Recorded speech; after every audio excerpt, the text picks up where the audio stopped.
Everyone. In this video, we'll be looking at a payment or PIS query by completing a test submission.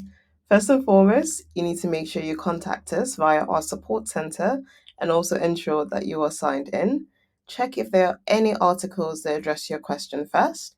If not, please proceed to raise a request with token.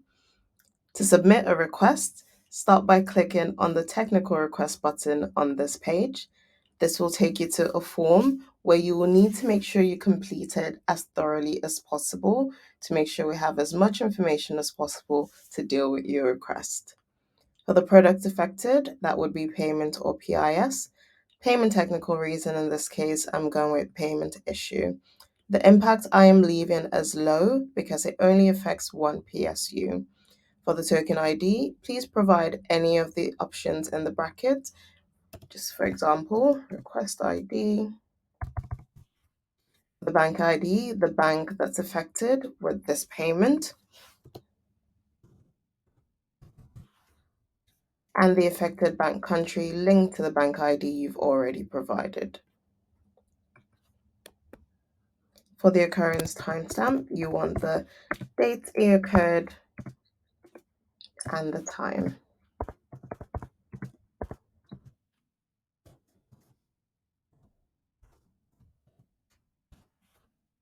Error message displayed.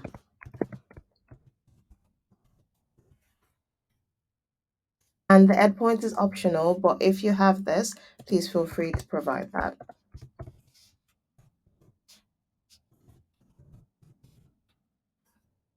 The relevant merchant name.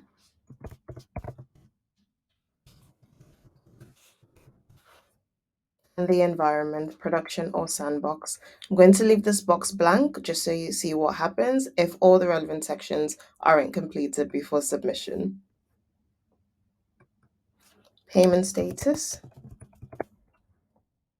The payment rails in this case would be SEPA. And it is a single immediate payment.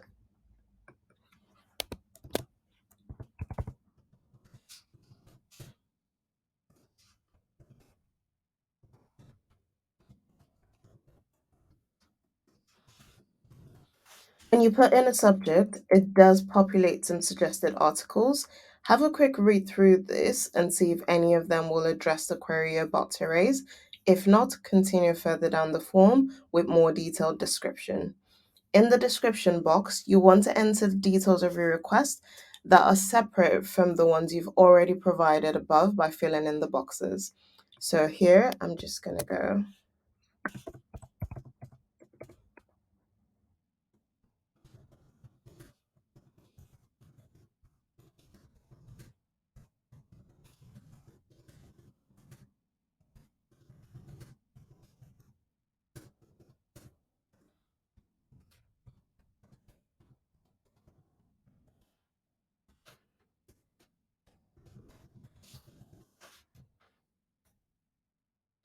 Are there any attachments that will help us investigate this issue further? So if you have a screen recording, screenshot, or any other information that would be relevant to help resolve this query, please attach it here.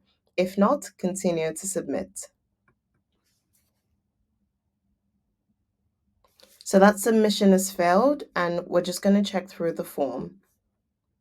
Right there, you see environment cannot be blank. So if you accidentally leave a section incomplete and it is a mandatory section, it will take you back to the form to fill that in before you can proceed to submission.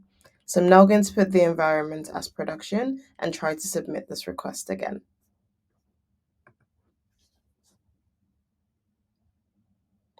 That's all done. Your request is successfully submitted. And because I signed in before raising that query, I'm able to then track that request through my activities. And that's how you complete the form. Thank you.